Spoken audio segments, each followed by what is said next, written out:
Hey guys, welcome to my channel, Jan Psalms. Today we're talking copywriting in the freelancing space. Stick around for 5 tips on how you can make it in this cutthroat freelancing industry. Let's go.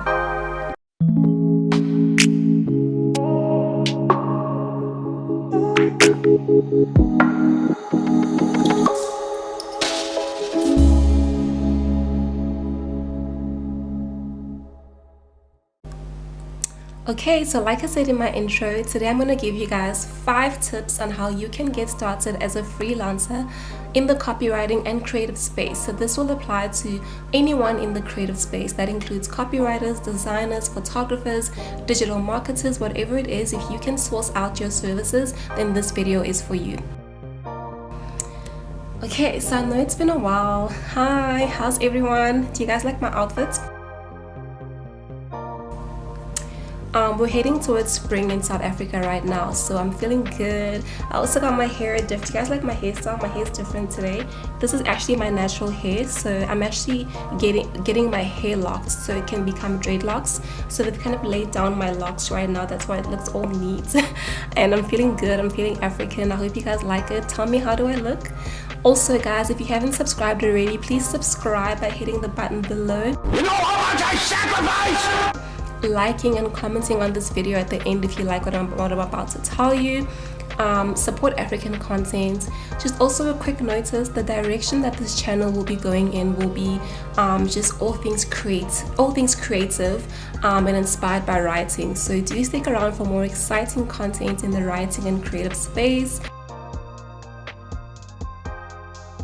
Sorry I've been MIA lately, guys. Life tends to happen, but I'm back. I'm here, and I've got 5 amazing freelancing tips for you guys out there. So let's go.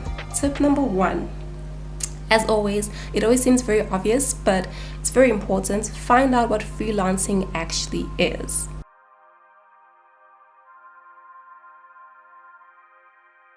Alright, so freelancing is a term that is used in the creative space very offhandedly. It's a jargon term basically. So if you're not in this space, you're probably not familiar with what freelancing actually is. But just to break it down for you guys in a simplified fashion, freelancing is actually the act of you as an individual or as a creative contracting out your skills and services to companies, brands, or individuals for a certain price at a short-term basis. So basically at a project by project kind of basis. This is really cool because it allows you to be in control of your creativity, in control of how much you want to make, and in control of your time as well. However, I will be honest with you guys, it's very risky because the months can differ every time. So one month you may have been able to book a certain number of jobs and get paid, and the next month you might not be able to get paid because you didn't book clients. So it's really all up to you. You have to put yourself out there, make sure you get clients, make sure you get yourself out there, and make sure that you're pricing correctly as well and building connections as you go along. So that's tip number 1. Find out what freelancing actually is.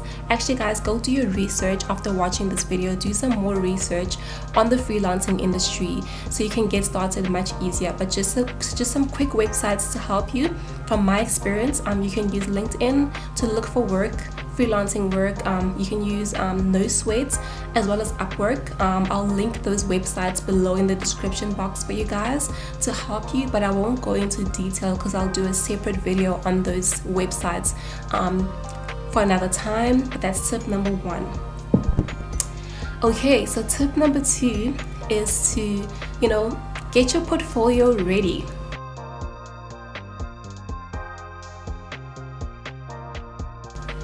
Okay, so I have done a video that focuses on portfolio works on this channel. I did that a couple of weeks back. So if you are interested in a more in-depth description and breakdown of what a portfolio is in the creative industry, I will link that video below, and I'll also link it at the end of this video so you can go watch and find out more about portfolios in the creative industry.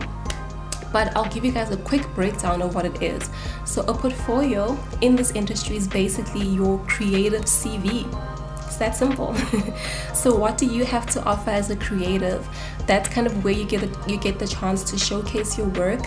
You can host your portfolio on a website that allows you to kind of create a template and upload your work, like WordPress or LinkedIn. LinkedIn is a great place for you to put your portfolio, because there is a section on LinkedIn that allows you to put a link where you can kind of showcase your work. You can also upload documents. So if you have a physical portfolio in the form of a PDF or a PowerPoint, LinkedIn is a great website to use, because you can upload documents, and then potential clients can see what you have to do and what you have to offer as a creative.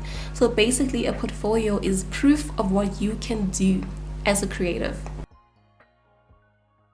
Alright, so tip number 3. Tip number 3 is, explore freelancing opportunities.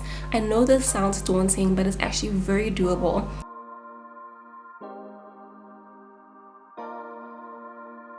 So firstly, you can start with the people around you, guys. It's that simple. We all have people around us. So, your mom, your dad, your friends, your previous employers, whatever it is, guys. The network that you've built can help you start off as a freelancer, because they may know people who know people who know people who know other people that are looking for your services. So firstly, tell them what you do. Say, hey, I'm a designer, or I'm a copywriter, or I'm a photographer, and here's what I've done. Show them your portfolio. If you ever need help for content on a website, or for content for your app, or for even like a business card or a letter, a professional letter, or editing a book, whatever it is, if you ever need those services, I can do it, and here's why. This is the proof. Show them your portfolio. So tip number 3, explore freelancing opportunities. If that doesn't work, then go to companies' websites, right? There's always a section where they show, who the HR manager is, who the creative director is, who the marketing officer is. Reach out to those people. There will always be like some sort of a contact detail, so either like an email address or a number. Spam them. But do it professionally, and send like a really nice, professional, kind, creative letter saying, hey, I am so, this is what I do, here's my portfolio, if you ever need my help, this is my prices. So usually as copywriters, we charge per hour or per word. So I'll charge based on whatever it is they want me to do. I'll say, okay, for websites, I'll charge you maybe 300 Rand per hour, depending on how much work is needed. Or you either charge by the word. So you say, I'll charge you maybe for website content, for a page that's going to be about 3,000 words. You can say, I'll charge you 2 Rand per word, or 1 Rand 50 per word. Calculate that, add it up, and there you go. You have your pricing. That's tip number 3. Alrighty, so tip number 4 is define your niche.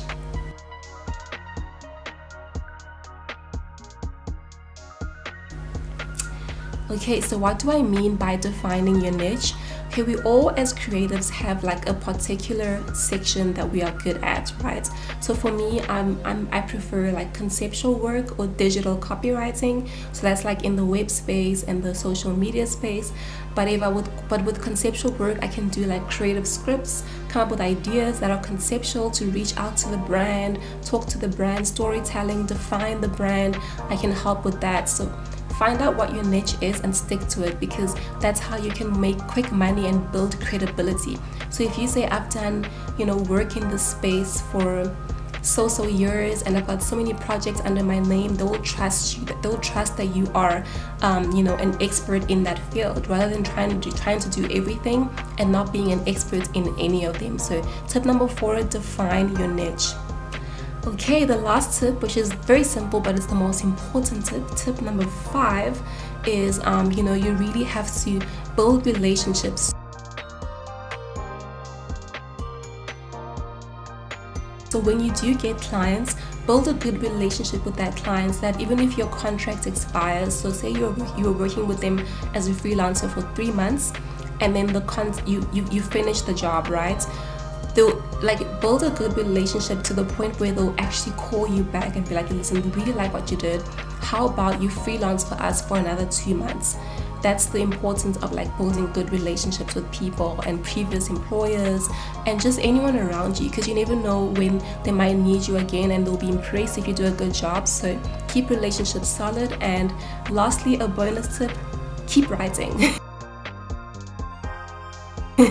Keep designing, keep being creative, keep your creative juices flowing, guys. That's how you never stop losing your passion for what you do. So yeah, guys, that's it. I hope that these tips have been helpful and that you can get started as a freelancer in whatever creative space you are in immediately. So that's it for me, from me, Jan Psalms. Thank you so much for your time. Support African content. Subscribe if you haven't. Let me know how your journey is going as a creative.